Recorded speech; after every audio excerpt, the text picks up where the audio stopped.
Boa noite, meus queridos amigos do meu coração. Estamos recebendo a nossa amiga querida Beth.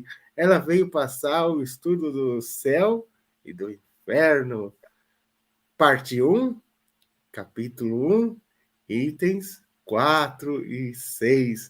Bem-vinda, querida amiga, que honra, que alegria. E no final, pessoal, 15 minutos, quando chegar os 15 minutos finais, que é até 60 minutos, né?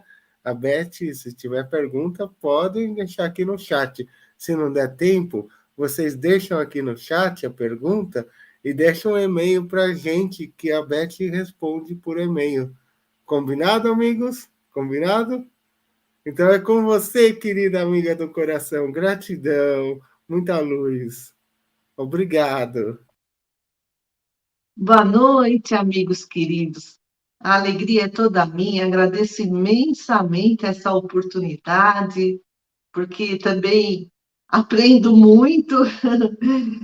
Então, dando continuidade, né, nesse livro fabuloso, Céu e Inferno, uma das obras basilares da codificação espírita. E como o Rodrigo falou, né, esses itens 4 a 6 têm por título O Futuro e o Nada.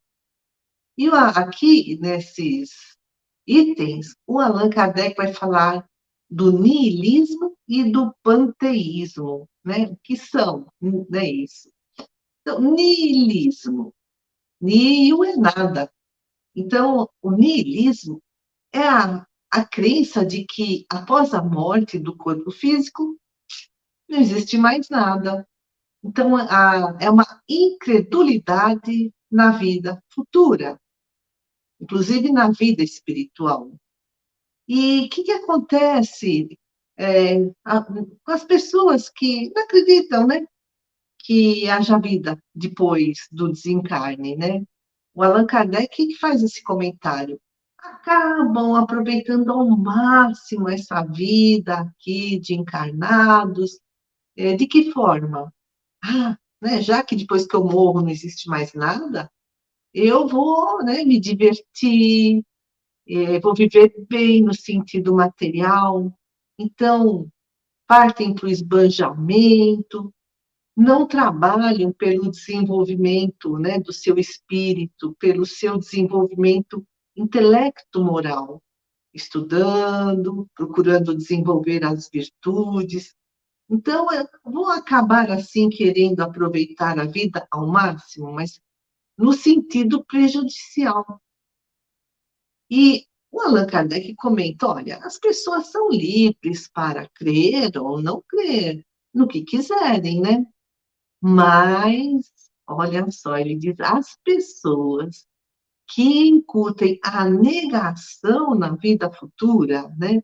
Principalmente nos jovens, ficam assim querendo que as pessoas acreditem que não existe nada, né? Depois desta vida, essas pessoas estão semeando perturbação e vão colher depois, né, o fruto de suas obras, da sua responsabilidade, vão colher sofrimento.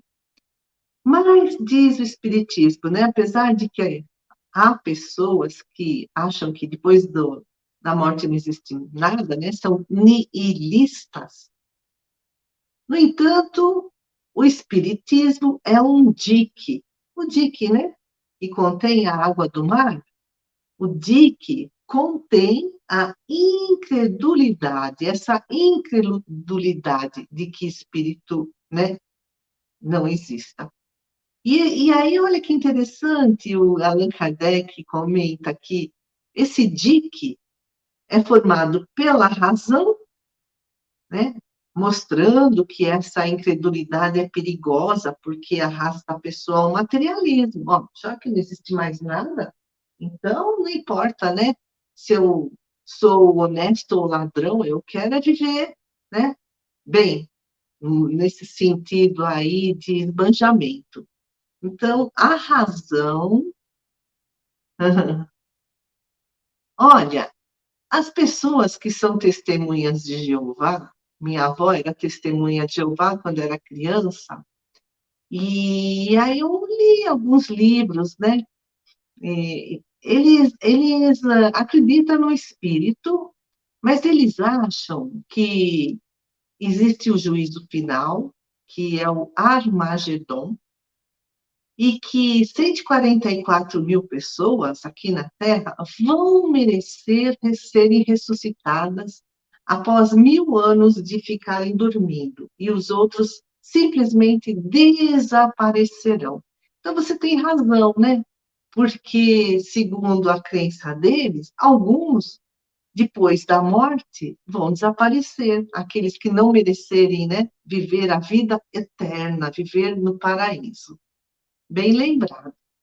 Mas então o Allan Kardec fala que o Espiritismo é um dique, né, uma barreira que contém essa incredulidade. Por quê? Porque usa a razão, mostrando, né, que as pessoas que são incrédulas acabam se afundando no materialismo, e também pelos fatos. Então, o DIC é formado pela razão, pela lógica, pelo raciocínio e pelos fatos. Ou seja, que fatos são esses?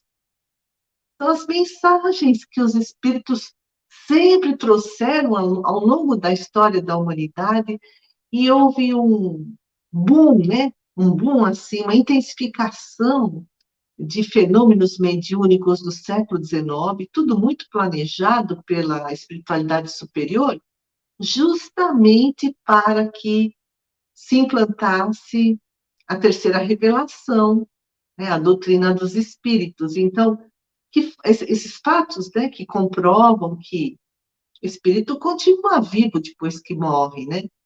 É a própria aparição deles, as mensagens que eles trazem, tanto escritas como faladas, quer dizer, eles comprovam que estão vivos do lado de lá. Aqui nós falamos do niilismo. O niilismo, então, é essa crença, ó, morreu, acabou, não existe mais nada. Só existe aqui a matéria. E a outra crença é o panteísmo. Pan significa tudo, né? O pan é o, por exemplo, pan-americano, todas as nações da América. Então, pan é tudo, né? É o todo. Então, o panteísmo acredita que quando a gente morrer, a gente vai ser absorvido no todo universal, no Deus, né? Numa inteligência suprema. Então, o tudo, o Deus, é o oceano. E nós somos apenas gotas do oceano. E quando a gota do oceano, o rio chega, né, no oceano, a chuva que cai no oceano se junta no oceano. Você não identifica mais onde está aquela gota. Então, nesse caso, eles acreditam, os panteístas, que após a morte do corpo físico, nós perderemos a nossa identidade. Então, né, eu deixarei de ser Beth, o Rodrigo deixará de ser Rodrigo, e assim vai. Cada pessoa, Maria, José, deixará de ser quem ela é, porque vai esquecer tudo, né? Todas as suas características, tudo que já conquistou de desenvolvimento intelecto-moral, tudo isso se perde, se junta no todo universal. Ou seja, deixaremos de ser quem somos. Mas os fatos desmentem o panteísmo. Por quê? Nessa comunicação dos mortos, entre aspas, né, eles se identificam, cada um está num diferente grau de evolução, né, tem diferentes conhecimentos, diferentes gostos, eles vêm com aparências diferentes, então eles trazem provas até no sentido de que são reconhecidos, né? Se identificam, falam de fatos do passado, então os amigos e familiares sabem, olha, esse espírito é de tal pessoa, né, que desencarnou. Então são provas de que eles continuam sendo eles mesmos lá no plano espiritual. Eu, quando desencarnar, vou ser a Beth lá, o Rodrigo vai ser o Rodrigo lá, cada um de nós vai continuar com a sua própria identidade, né? Mas aí o Allan Kardec fala assim, ó, o panteísmo é um passo adiante do niilismo, porque o niilismo acha que espírito não existe.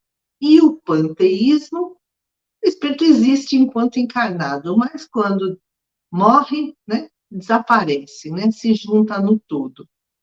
No entanto, diz Allan Kardec, essas duas escolas, tanto o niilismo como o panteísmo, são bastante prejudiciais.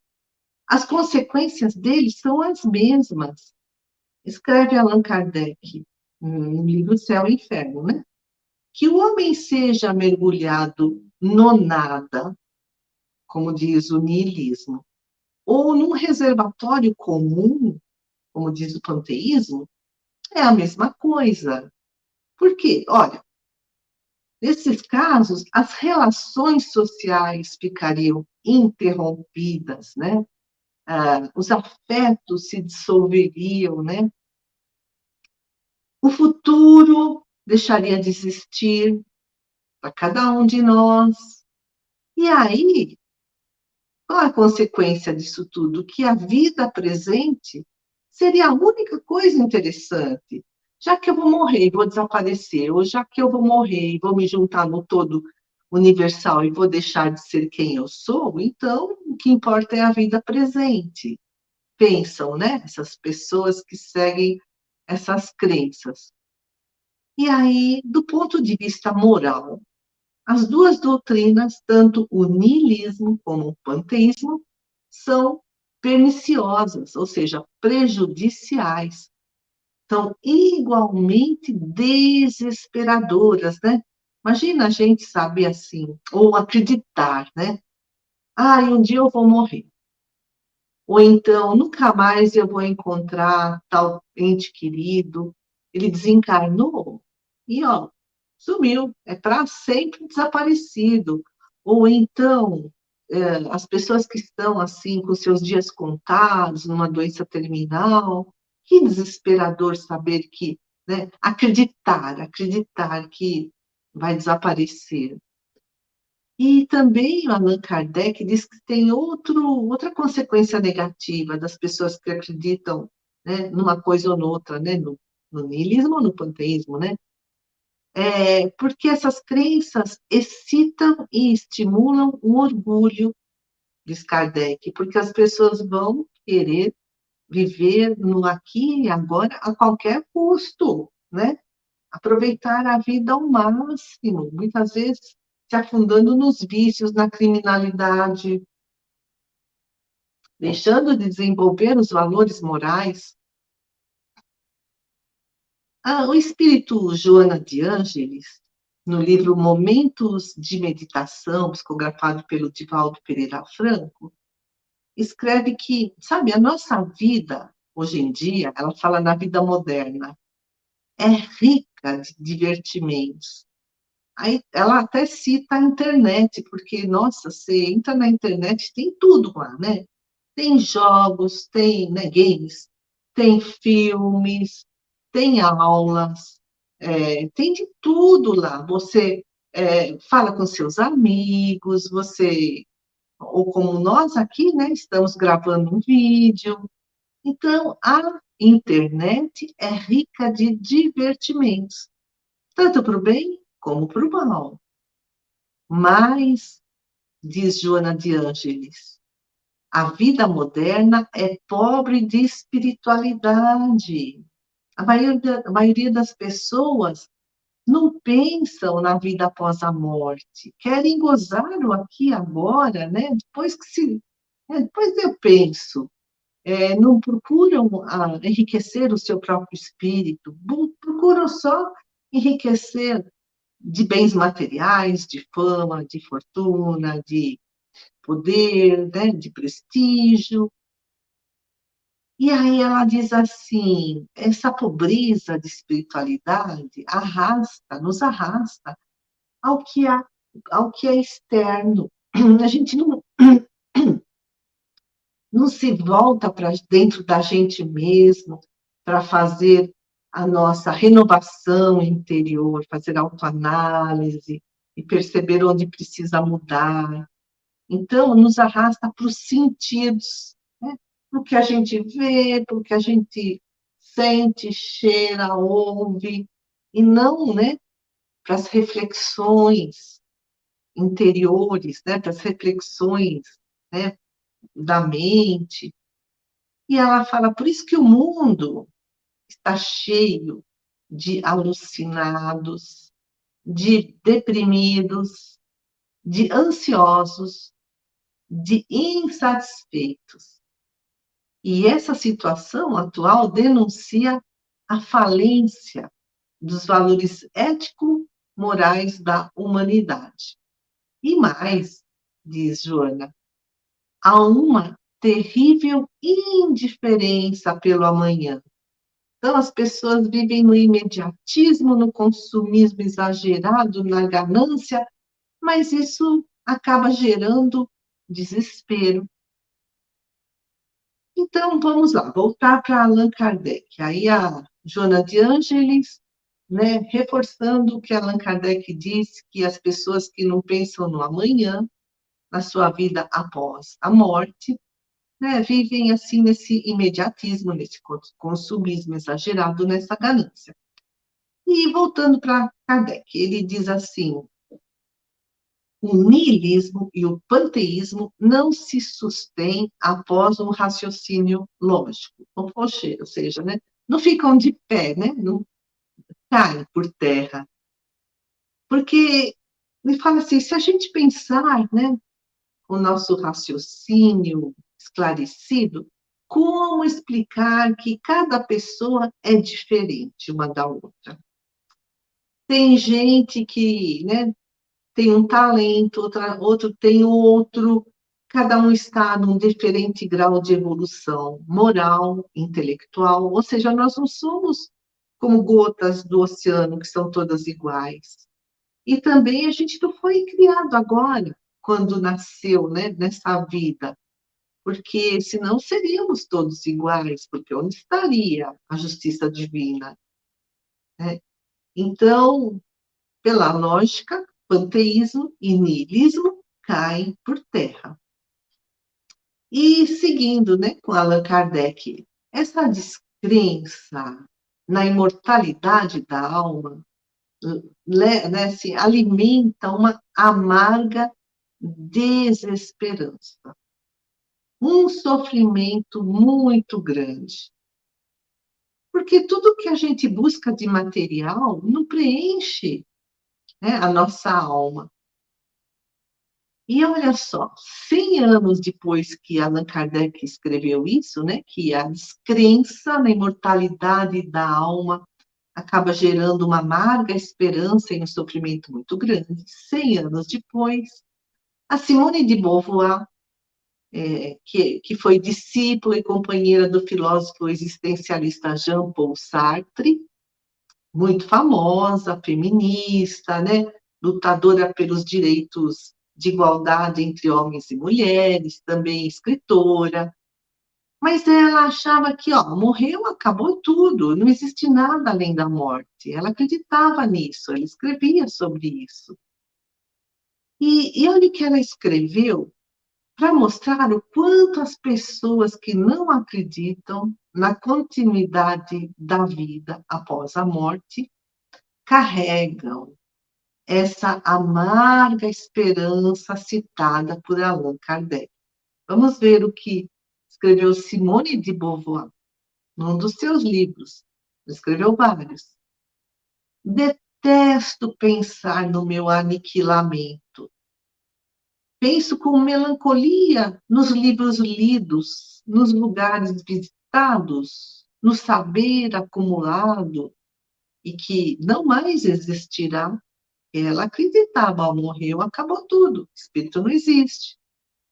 Toda a música, toda a pintura, tantos lugares percorridos e, de repente, mais nada. Isso é muito doloroso, né? Muito doloroso. Gera essa amarga esperança, né? Como disse Kardec. Ao passo que conhecer E crer na existência de uma vida futura, né, após a morte do corpo físico, traz inúmeros benefícios. Né? Olha, quem escreve alguns benefícios de acreditar na vida após a morte? Obrigada, obrigada, Silvana querida. Muito obrigada.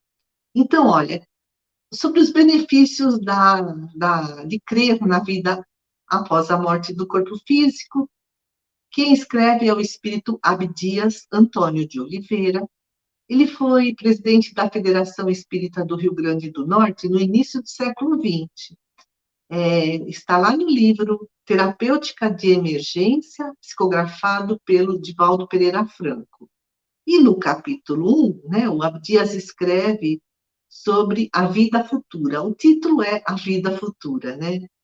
E ele explica que a consciência, né, da realidade espiritual, a gente acreditar na realidade espiritual, nos leva a uma aceitação tranquila das dificuldades que surgem no nosso caminho.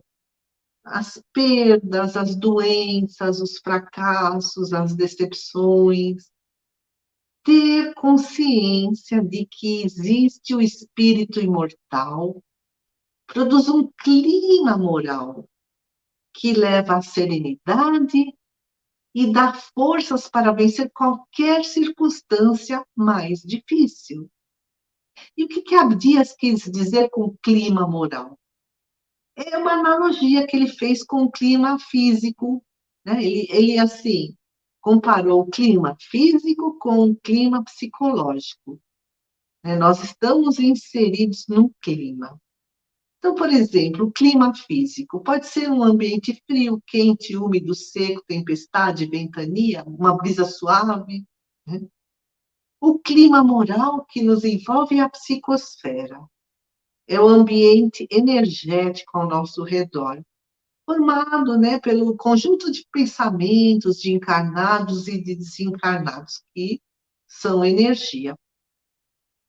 E esse clima moral nos influencia, porque a gente, né, acaba sintonizando, afinizando com aqueles que pensam e sentem como nós, né? Os semelhantes se atraem. Também nós produzimos a nossa própria psicosfera, né? Com a emissão dos nossos pensamentos e influenciamos os outros. Né? Então, os nossos pensamentos, nossos desejos, nossos medos, tudo isso vai formar a nossa psicosfera. E a certeza de que a vida não se resume do berço ao túmulo, fala o Abdias, gera um clima moral, né? Ou seja, a psicosfera, um conjunto de pensamentos, de serenidade, de aceitação, de coragem, de esperança, ou seja, né, acreditar na vida futura propicia, né, proporciona a formação dessa psicosfera boa, né, de pensamentos salutares, psicosfera, né, saudável. E continua Abdias, a firme convicção, né, de que após a morte, após o nosso desencarne, a nossa jornada prossegue, né, que a gente vai para os outros mundos, a gente vai para o mundo espiritual, ou vai para outros mundos materiais, para novas encarnações.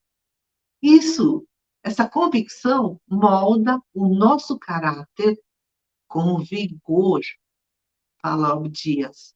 Porque, diante das aflições, por exemplo, muito doloroso, né? A morte de uma criança, de um jovem.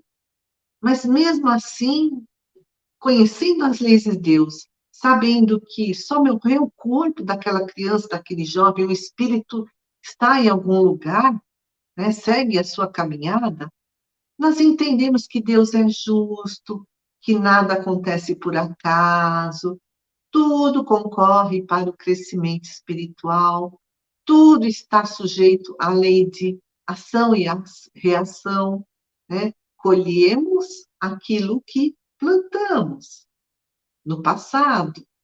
cada um segundo suas obras. E o Abdias explica, nas injunções, ou seja, nas ocorrências físicas ou eventuais sucessos terrenos, né? Na saúde ou doença, na riqueza ou pobreza, nos relacionamentos felizes ou difíceis, tudo faz parte de uma programática, né? É tudo planejado para a gente encarnar no lugar certo, com as pessoas certas. Então, essa, né, essa nossa vida não se encerra no túmulo, diz ele. Antes, a partir do túmulo, é que a vida se desdobra natural e continuamente, porque, como dizem os espíritos, né, a nossa verdadeira pátria é a pátria espiritual. Nossa existência aqui na Terra é só um estágio evolutivo. Estar encarnado na Terra ou em outro planeta é uma breve parada de expiação, né? Para a gente resgatar, vamos dizer assim, ou de provas, que é uma aferição de valores, né? Mas a nossa verdadeira vida é a vida no mundo espiritual. E quando nós sabemos que não vamos desaparecer após o desencarne, as metas que traçamos passam do plano imediatista, do aqui e agora, gozador, da busca desenfreada do prazer, para o plano transcendental, né? Onde a felicidade não é uma ilusão. O prazer não se transforma em fadiga, em desgaste, em desequilíbrio físico ou mental, né? Quando as pessoas se afundam nos vícios. E aí, com tudo isso, a gente consegue enfrentar corajosamente os nãos que a vida nos traz, né? Os fracassos que acontecem, as incompreensões alheias. Os problemas são entendidos, são interpretados como desafios que estão aí para que os superemos. E a precipitação, né, nessa situação de busca de metas transcendentais, a precipitação se transforma numa postura austera, séria, comprometida, responsável, sem engano, sem ilusão. A dor, né, a gente não vê mais como castigo, mas um chamamento ao fortalecimento da nossa fé, porque são nos momentos difíceis que nós exercitamos a nossa fé. E aí a gente entende que a dor é um teste para saber quem somos, como estamos, e a partir daí, então, desenvolver o discernimento, melhorar a compreensão de tudo e agir com mais equilíbrio. E nós, com isso, nos tornamos mais resignados, entendendo que somente nos acontece o que for melhor para o progresso do nosso espírito, que é imortal. E, né, tendo toda essa visão, esse ponto de vista, essa concepção, aí a gente não vai mais perder tempo com lamentação, se sentindo vítima, ficar assim se justificando, é culpa do outro. Mas, em vez disso, a gente vai examinar os resultados das nossas escolhas ou da situação em que nos encontramos, porque a gente é que se coloca, né, em cada situação, e com isso a gente aprende com os erros. Outro ponto positivo, né, de crer que nós somos filhos imortais do Pai, Criador de tudo, né? É desenvolver a tenacidade. Então, a gente não recua, não desiste, não desanima diante dos obstáculos, porque sabe que tudo pertence a Deus. Deus é um Pai de infinita bondade. E os fatos obedecem um traçado superior, existe um planejamento preciso, minucioso, que é feito na espiritualidade antes de reencarnarmos, que é resultado das nossas atitudes do passado, pode ser um passado mais recente, pode ser um passado lá longe, mais remoto, né? Mas tudo que fizermos de bom ou de ruim fica gravado na nossa consciência, que é o nosso juiz interior. E aí, sabendo, né, que existe todo esse planejamento, aí a gente adquire mais calma, mais serenidade, consegue, estando mais calmo, mais sereno, domar as nossas más inclinações, né? Consegue trabalhar com mais facilidade, com mais tenacidade, os nossos vícios, as nossas paixões, e principalmente nos momentos mais ásperos, nos momentos mais críticos, que é quando nós estamos mais fragilizados, mais propensos às quedas, mais propensos a fazer escolhas infelizes, inadequadas. Principalmente nesses momentos, a gente tem que orar e vigiar ainda mais, para manter a estabilidade das nossas emoções e direcionar as nossas aspirações para essas metas transcendentais, né? Da vida imortal do espírito. E assim a gente consegue agir com mais equilíbrio, com mais lucidez. E o Abdias recomenda-nos meditar no Evangelho de Jesus sempre que for possível.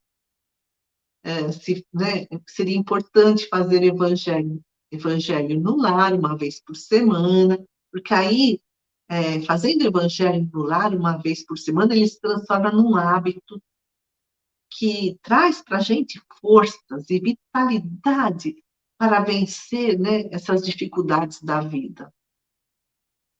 E aí a gente, com essa força, com essa vitalidade, a gente amadurece com a dor, sem ficar exasperado, desesperado. A gente se solidariza com aquele que está sofrendo, em vez de a gente se afastar, a gente entende, né? Cada um passa pelo seu momento de dor, todos precisamos de apoio, e aí a gente consegue cultivar o otimismo, consegue não revidar as ofensas, a gente consegue confiar no futuro, mesmo porque, né, nós estamos marchando em direção a esse futuro, então é bom confiar nesse futuro, né? Porque ninguém estaciona muito tempo, vem a dor, que é o empurrão para a gente progredir. Se a gente estacionar, a dor é que vai empurrar a gente para frente. E o Abdias recomenda também viver a fé que abraçamos. Sejamos espíritas, católicos, evangélicos, umbandistas, muçulmanos, não importa a nossa crença. É importante viver a fé, ou seja, praticar o bem, porque a fé sem obras é morta. E mais, nunca, mas nunca mesmo duvidemos da providência divina, né? Da magnanimidade de Deus em nosso favor. Então, lá, viu só? Fazer aos domingos, eu também faço aos domingos. Então, o evangelho no lar, né? Então, combatamos o bom combate, diz o Abdias, né? Não duvidemos da misericórdia divina, da bondade divina, combatamos o bom combate, ou seja, vencer o mal que existe em nós, nosso adversário interior, nossas imperfeições morais, nossos vícios, nossas paixões. O bom combate é essa luta com o nosso adversário interior, né? Com essas nossas más tendências, com a nossa ignorância, ou seja, falta de conhecimento, né? Não nos afastemos dessa luta, diz o Abdias, porque só os fracos e indecisos é que recuam. Então, sigamos com coragem, com perseverança, com confiança em nós, com confiança em Deus, insistindo sempre nos propósitos superiores, insistir sempre, ou seja, não perder nenhuma oportunidade de fazer o bem, dando o melhor de nós, o que estiver ao nosso alcance, nos limites do que já sabemos e do que podemos, né? E tenhamos certeza que nunca estamos sozinhos, nunca estamos desamparados, nunca estamos abandonados, né? Nós temos o nosso anjo da guarda, temos mentores amigos de muitas encarnações que nos conhecem melhor do que nós, a nós mesmos. E mesmo que os resultados das nossas escolhas não sejam aqueles que esperávamos, tenhamos a consciência tranquila, fizemos o melhor que podíamos. Então, por todos esses motivos elencados pelo benfeitor Abdias, a pessoa que tem plena consciência na vida futura do espírito, que crê na imortalidade da alma, se torna um verdadeiro cristão, se torna homens e mulheres probos, conforme ele escreve, pessoas íntegras, honradas, honestas, verdadeiros homens e mulheres de bem a servir o Cristo na Terra, sem exigências ou petulâncias, ou seja, sem arrogância, né? Não usar o seu cargo, a sua religião, a sua crença para privilégios, né? Para conquistar privilégios. E reconhecer a própria pequenez, ser um servo ou uma serva de Jesus que apenas cumpre o seu dever. Amigos queridos, eu fico à disposição se houver alguma pergunta.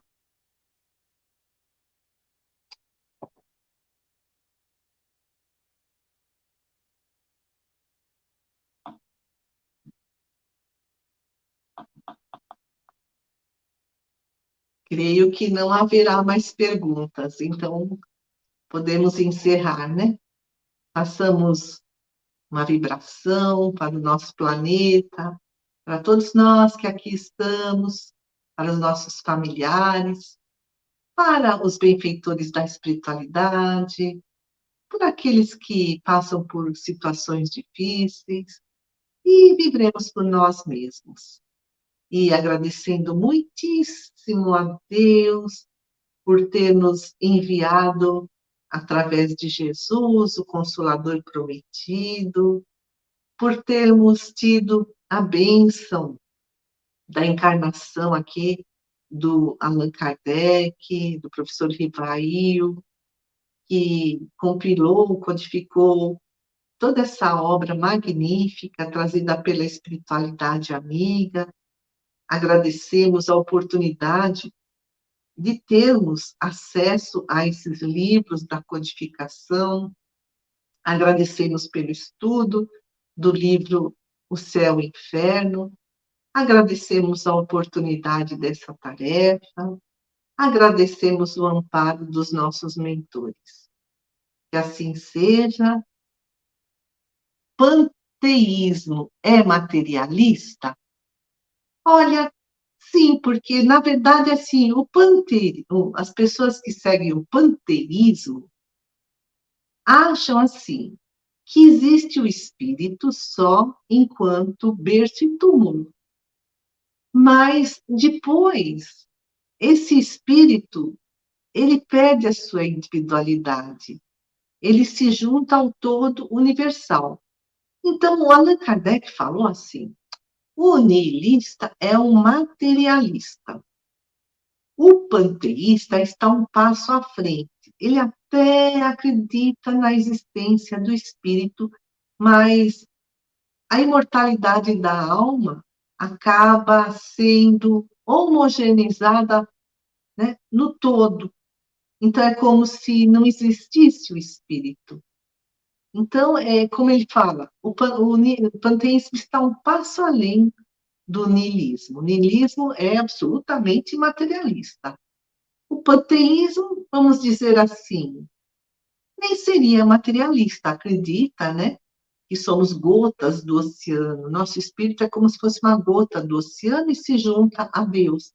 Só que, como diz Kardec, as consequências, na crença dessas duas escolas, são ambas perniciosas, porque olha, quanto desespero que causa, né? A pessoa achar que, ó, morreu, eu desapareci, ou desapareci por completo, no caso do niilismo, ou desapareci como identidade, né? Deixarei de ser quem eu sou, já não saberei nem mais quem sou, né? O que eu vivi, não vou ter lembrança, não vou mais gostar de ninguém que eu gostava. Qual lugar que é praticado isso? Olha, tem muitos filósofos nihilistas e panteístas, viu? Se a gente vai ler assim ao longo dos séculos, muitos filósofos acreditam, né, que não existe o espírito e que não existe a individualidade após a morte. Então, quem traz esses conceitos são pensadores, mas as pessoas, né, que leem essas obras acabam acreditando. E é como a Joana de Ângeles falou, o mundo atual tem os seus valores ético-morais invertidos, né?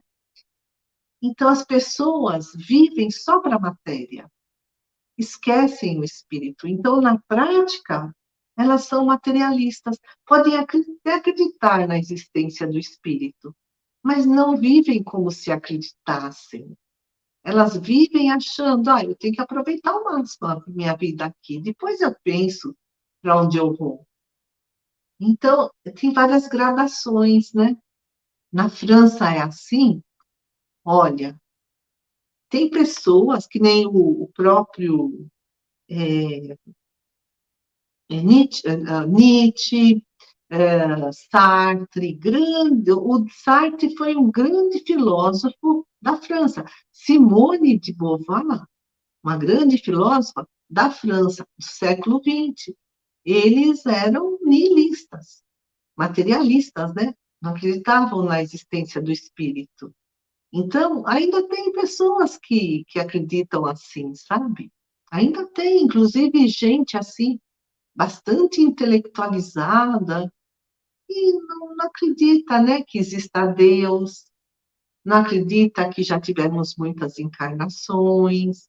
Mas o Kardec falou, né, no livro Céu e Inferno, cada um é livre para acreditar no que queira. Só que divulgar essas ideias e levar as outras pessoas a essa desesperança quanto ao futuro gera consequências desastrosas para essas pessoas que divulgam essas ideias. Porque uma parte da França é de ateus? Olha, não é só a França, não, é no mundo inteiro, principalmente entre os intelectuais. O que aconteceu? A Igreja Católica, né, na Idade Média, ela instituiu dogmas que tinham, era obrigatório que as pessoas acreditassem no que a Igreja queria. Ela dizia assim, na Idade Média, a Igreja: a Terra é o centro do universo, o planeta tem 6.000 anos, a humanidade começou com o casal Adão e Eva. Aí chegou no século XIX, houve um grande avanço nas ciências. Então, descobriram-se fósseis, os fósseis falaram, mas como? Como se a Terra tem 6.000 anos? A geologia comprovou que a Terra tem bilhões de anos e os fósseis têm milhões de anos, então a Terra não tem só 6.000 anos. E aí eles viram que houve os homens da pré-história, os australopitecos, né, os pitecantropos, os australopitecos, o Neandertal, o Cro-Magnon, né? Então, essa alçada mostrou a evolução dos hominídeos, né, ao longo da história. Então, sabe, a história de Adão e Eva é um mito. Mas a igreja, no século XIX, continuava, né, impondo tudo isso. Inclusive, quem não acreditasse era considerado herege, Teve gente que foi para a fogueira, como Giordano Bruno, o próprio Galileu Galilei teve que se retratar para não ser morto, João Hus foi morto na fogueira, e aí vem esses grandes estudiosos e descobrem que, sabe, não é verdade tudo que a igreja interpreta da Bíblia. Não é verdade. E aí eles deixaram de acreditar em Deus, deixaram de acreditar até no Espírito. Mas agora a ciência cada vez mais vem comprovando a existência do Espírito. Inclusive, houve um experimento de um cientista que, com equipamentos muito, muito delicados, né, conseguiu pesar o perispírito durante a morte. Então, na hora da morte, ele pesava a pessoa moribunda e depois, após o desencarne, ela perdia 22 gramas. Era o peso do perispírito, alguma coisa se desprendeu do corpo físico. E aí tem as experiências quase-morte, né? A, as reencarnações que vêm sendo comprovadas através de pesquisas científicas. Então, cada vez mais esses cientistas estão acreditando em Deus e na existência do espírito imortal. Eu perdi a última pergunta aí, mas lá na França nasceu o espiritismo, não deveria? É, deveria, né? Mas não é, porque assim, olha, na França, o espiritismo começou com um grupo pequeno. Veja Allan Kardec como foi perseguido pela Igreja Católica, e como ele foi perseguido pelos estudiosos da época, né? Pelos cientistas, pelos jornalistas, e aí não conseguiu convencer toda a população da França quanto aos princípios da doutrina espírita, mesmo aqui no Brasil, né? Tem gente que é niilista, tem gente que é panteísta. Então, né, isso acontece em todo o mundo.